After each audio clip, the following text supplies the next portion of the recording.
Stepchildren told me to keep my opinions to myself about their college plans. So I kept my wallet to myself too. The counselor called their mother first. Hello, everyone. Welcome to Reddit Visuals. Have you ever thought people only learn the value of respect when money's no longer involved? I used to believe patience could fix anything, until my stepkids taught me otherwise. I'm Daniel, 48, married to my wife Laura for 8 years now. She had 2 kids when we met, twins, Emily and Josh. They were 10 when I came into the picture, shy, polite, obsessed with Minecraft and those strawberry Pop-Tarts that turn milk pink.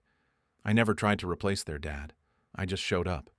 School runs, dentist appointments, the flu nights when nobody sleeps, I was there. Their biological father, Marcus, lived in another state. He'd call maybe twice a year, send birthday cards with $20 bills inside, like that covered the other 363 days. So, I became the constant. Over 8 years, I paid for braces, $4,000 each. Summer camps, piano lessons. Emily quit after 6 months. Josh's basketball league fees. New laptops for high school. Emily's therapy sessions when her anxiety spiked junior year at $75 a pop. I kept rough numbers in a spreadsheet, not to hold over anyone's head, just to track our family budget. The total sat around $68,000 by the time they hit senior year. Laura and I both worked hard. She's a nurse pulling 12-hour shifts. I'm in construction management, and for years it felt like we'd built something stable, something that looked like a real family. Then came senior year. College talk started around the dinner table, those hopeful, wide-eyed conversations about futures and dreams.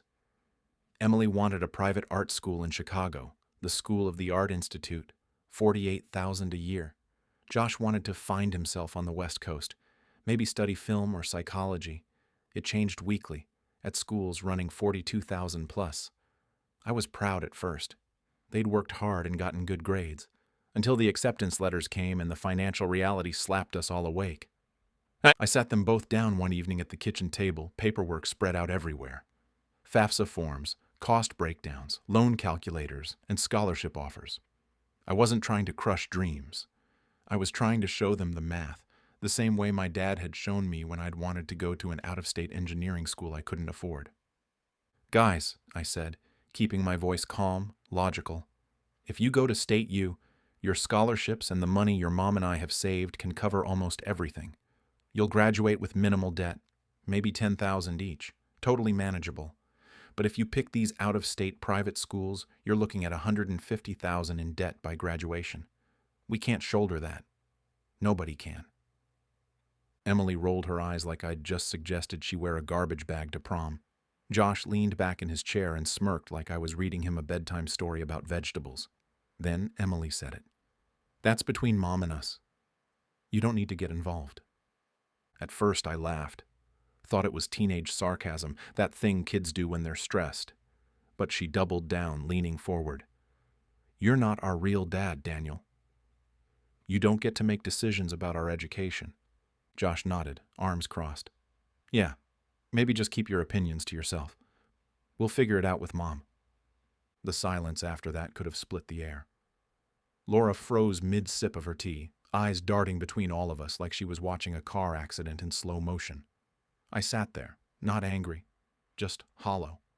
I'd been paying their bills, showing up, and being present for nearly a decade, but apparently, I was a spectator, an ATM with legs. I said nothing that night, just cleared the table, kissed Laura on the temple, and went to bed. But my mind was loud. Every receipt, every overtime shift, every Saturday I'd spent at their games instead of on the golf course with my buddies replayed like a slideshow I couldn't turn off. The next morning I acted like nothing had happened. I packed my lunch, went to work, and smiled at my crew. But something inside me had clicked. Not rage, not revenge, just resolution. A quiet switch flipped. That evening I sat Laura down after the kids went to their rooms. We need to talk about what they said last night. She sighed, looked at her hands. I know. I'm so sorry. That was disrespectful. It was more than disrespectful, Laura. It was a line. They just told me I don't get a say in decisions I'm expected to fund. I've put $68,000 into those kids over 8 years. I'm not their real dad, but my real money is apparently good enough.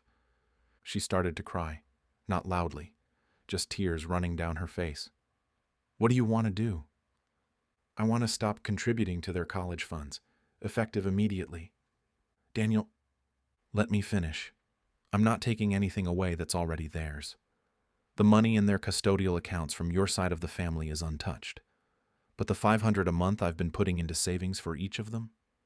That stops. The 529 account I opened 3 years ago in my name with them as beneficiaries. I'm changing the beneficiaries to any future grandchildren we might have. Or I'm cashing it out and paying the penalty. It's my account, my contributions. They can apply for loans like everyone else. Laura sat there for a long time. I expected a fight. I expected her to defend them the way she always had with, "They're just kids, and they'll mature." But instead, she looked up at me and said something I didn't expect. You're right. They need to understand what life costs, and they need to understand what respect means. I almost couldn't believe it, but she meant it.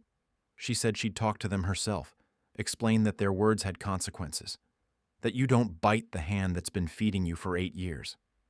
A week went by. The tension in the house was thick. Emily and Josh barely spoke to me, just grunted responses when I asked about their days. Then one afternoon, I was at the job site reviewing blueprints when my phone rang. Laura's number. Emily just came home screaming, she said. She found out about the 529 account. How? She logged into the college financial aid portal and noticed the expected family contribution had dropped. She called the financial aid office and they told her the 529 we'd listed was no longer designating her as beneficiary. I took a breath. What did you tell her? I told her exactly what we discussed. That you have every right to redirect your own money and that her words have consequences. That evening, Emily was waiting for me when I got home. She was standing in the kitchen, arms crossed, face red. Did you really cancel my college fund?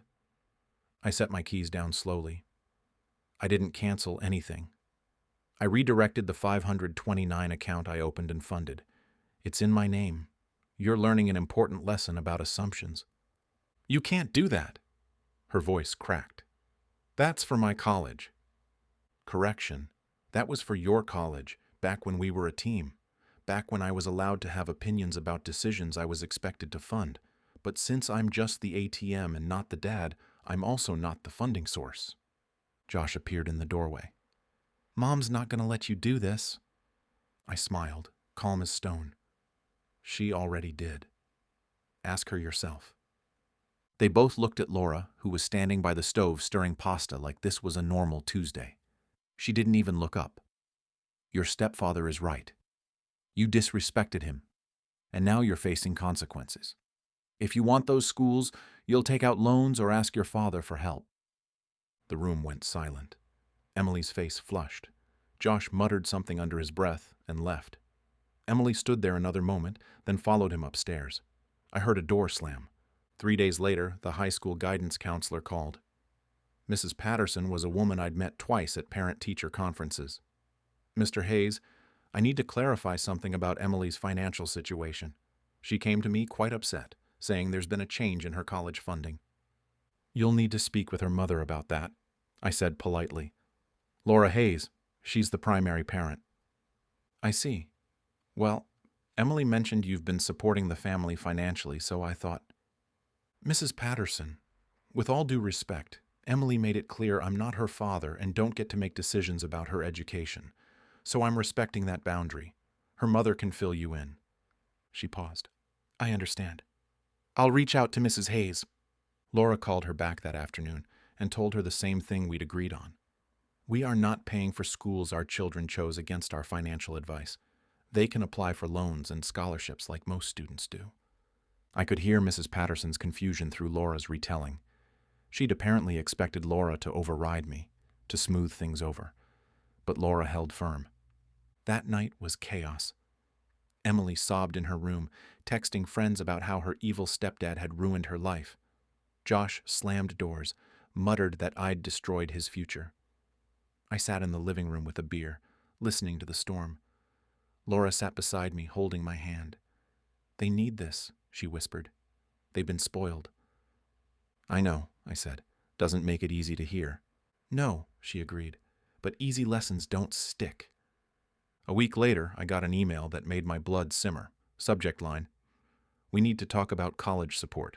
Sender: Marcus, Emily and Josh's biological father, the man who'd been absent for 18 years except for birthday cards and the occasional guilt-ridden phone call. The email read, Daniel, I heard there's been some tension about college funding. I want to help. I can contribute about $500 a month, split between both kids, to help with expenses. But I think as the man who's been in their lives day to day, you should reconsider your position. Education is important, and as a man, you should understand how vital this is for their future. Let's talk soon, Marcus. I read it 3 times. Each time, I got angrier. This man, who'd contributed maybe $2,000 total over 18 years, was lecturing me about being a man and supporting education. I didn't reply. I forwarded it to Laura with one line: Your move. She called me 10 minutes later, voice tight. I just responded to Marcus. Want to know what I said? Tell me. I said, Marcus, as a father, you should have been around to have an opinion about their education before now. Your $500 a month doesn't erase 18 years of absence, and it doesn't obligate Daniel to fund dreams you never supported. If you'd like to help, feel free to send them money directly. We'll stay out of it. I could have kissed her through the phone. What did he say? Nothing yet. I'll let you know if he does. He never replied. Shocker. Months went by. Emily took a gap year to figure things out, which really meant working at a local cafe and realizing that rent, car insurance, and student loans aren't abstract concepts. Josh enrolled in community college, treating it like exile, acting like we'd sentenced him to prison instead of giving him an affordable path forward. I didn't rub it in. I didn't gloat. I just watched them learn. Bills became real. Part-time jobs became necessary. The entitlement started to crack. Then one evening, about 6 months after the blow-up, Emily came home after a double shift at the cafe. Her hands smelled like espresso and dish soap, her eyes tired in a way I recognized from my own early 20s. She didn't say much, just nodded at me when she passed through the kitchen. Later that night, I overheard her telling Laura she'd reapplied to the state university she'd rejected so harshly before. I finally get the math, she said quietly. I don't want to spend 10 years paying off a degree I could get cheaper. Laura hugged her. I stayed in the other room, but something in my chest loosened. Josh took longer. He kept a quiet resentment, treating me like an obstacle instead of the man who'd raised him. But when his car insurance lapsed because he'd missed payments, he'd insisted on getting his own policy to be independent. Guess who he called? Not his mom. Me. Hey, Daniel? His voice was uncertain. My insurance got canceled and I don't really understand the reinstatement paperwork. Can you help? I could have said no. Could have reminded him I was just supposed to keep my opinions to myself. But I didn't. Yeah, come to the kitchen. Bring the paperwork. We sat at the table for an hour, going through forms, explaining deductibles and liability coverage. He didn't apologize, but he listened, and when we finished, he said, Thanks. I didn't know it was this complicated. Most things are, I said. That's why advice from people who've done it before matters. He nodded, didn't say anything else, but it was a start. By the next fall, both kids were at the state university 2 hours away, balancing part-time jobs with classes. Laura and I helped a little, gas money when they visited, groceries and care packages during finals, but the big bills, the tuition and housing that was on them, loans, scholarships, and wages. And you know what? Our house got quieter, happier. No more slammed doors, no more entitlement, just peace. Laura and I started taking weekend trips again, something we hadn't done in years. We laughed more. The weight of resentment I'd been carrying lifted. Then one day, about a year after everything imploded, I got an email. From Mrs. Patterson, the guidance counselor. Subject, follow-up. It read, Mr. Hayes, I've been working with Emily and Josh this semester as they've transitioned to university life. I wanted to reach out and say thank you. I've seen a lot of families over the years, and sometimes the hardest lessons are the most valuable ones. Both of your stepchildren have matured significantly, And I believe your decision, though difficult, taught them something school never could. Respect and gratitude aren't automatic. They're earned and reciprocated. Best wishes, Mrs. Patterson. I read it twice. Didn't reply. But I saved it. People talk about blended families like they're soft transitions. You love, they love. Everything evens out. But what no one tells you is that sometimes love without boundaries turns into servitude. And that's not family. That's debt you'll never pay off. I stopped being their ATM that day Emily told me to keep my opinions to myself, and I've never once regretted it. Not when they struggled. Not when they cried. Not even when they resented me. Because the best gift I ever gave them wasn't money. It was a mirror. A few months ago, on Thanksgiving, Emily pulled me aside after dinner. We were alone in the kitchen, her drying dishes while I washed. "I owe you an apology," she said quietly, "for what I said senior year. You were right about everything." I didn't say, "I told you so." I just nodded. "I appreciate that." "I've been thinking about it a lot," she continued. "Working, paying bills, seeing how much things actually cost. You didn't owe us anything, but you gave us everything, and we threw it back in your face." "You were kids," I said. "Kids make mistakes." "Yeah, but I'm not a kid anymore, and I'm sorry." We stood there for a moment. Then she hugged me. It wasn't the quick, obligatory hug from years past. It was real. And for the first time in a long time, I felt like maybe, just maybe, we'd actually become a family. So Reddit, was I wrong for letting my stepchildren face the real world on their own after they dismissed me? Should I have paid anyway just to keep the peace? What would you have done in my position? Drop your verdict in the comments below. I read every single one. And if you enjoyed this story or believe boundaries matter as much as love does, hit that like button and subscribe to Reddit Visuals. It helps the channel grow and keeps these real stories coming. Thanks for watching.